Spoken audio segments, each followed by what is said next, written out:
It is now time for our Power Portrait CEO series. Billionaire Sir Richard Branson built his Virgin label of businesses over the course of several decades. He started all types of enterprises ranging from a magazine to a record label to retail and even an airline. CCTV's Karina sat down with Sir Branson and asked him what business means for the betterment of society.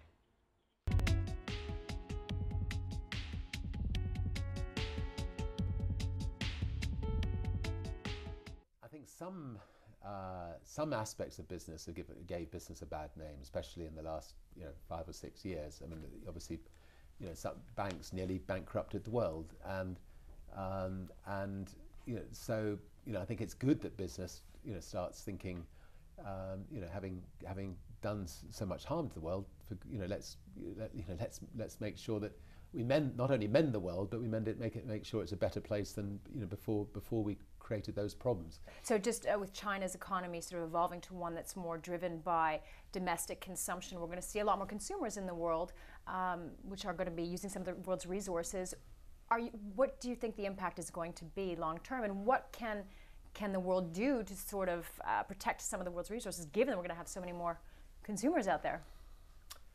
Yeah, it's worrying on the one hand, but then on the other hand, you could say, well, if you've got a bigger population, there's a bigger market. So I'm hopeful, because I think that the world can only take so many people, that with people in China becoming slightly wealthier, with people in Africa becoming slightly wealthier, with people in India becoming wealthier, South America, that the population will start to decline. I mean, I think we've still got maybe another 10 years of growth, but but after that, once people have made a bit of money, they're apt to have less children.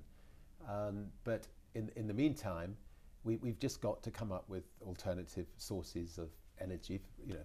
I mean, we are in danger of running out of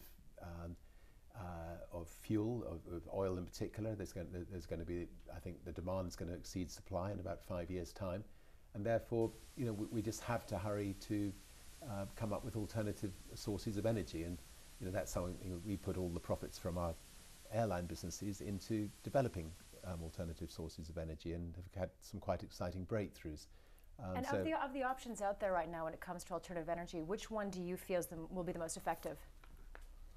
Well, we're building, with a company that we're working with called Lancetech, we're building a big factory in Shanghai, which is just taking the waste product from an aluminium plant and turning that into jet aviation fuel. So the carbon that was going up into the Earth's atmosphere goes through a number of different pipes and things and comes out as jet aviation fuel.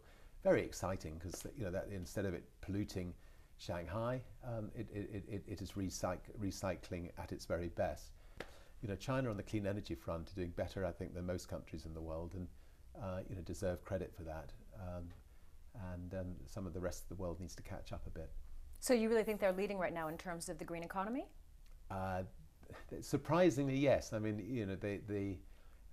I think China realizes that, with the population the size it is, they desperately need alternative fuel, and the rate of growth that they're going to either run out, or the price is going to become so expensive it's going to choke off their growth.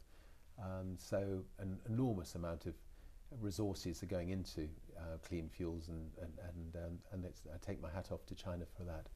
I think that the world is definitely in a phase of progress. I mean, internet expansion on a daily basis is, the breakthroughs are spectacular. In space travel, there's going to be spectacular breakthroughs. Hopefully, clean energy, spectacular breakthroughs. So lots of positive signs, but we've all got to work extremely hard to make sure that this very precious world we live in, that we make sure that we put wars behind us, that we look after the people on this planet, we look after the environment, we look after the species, so we can all sleep well at night.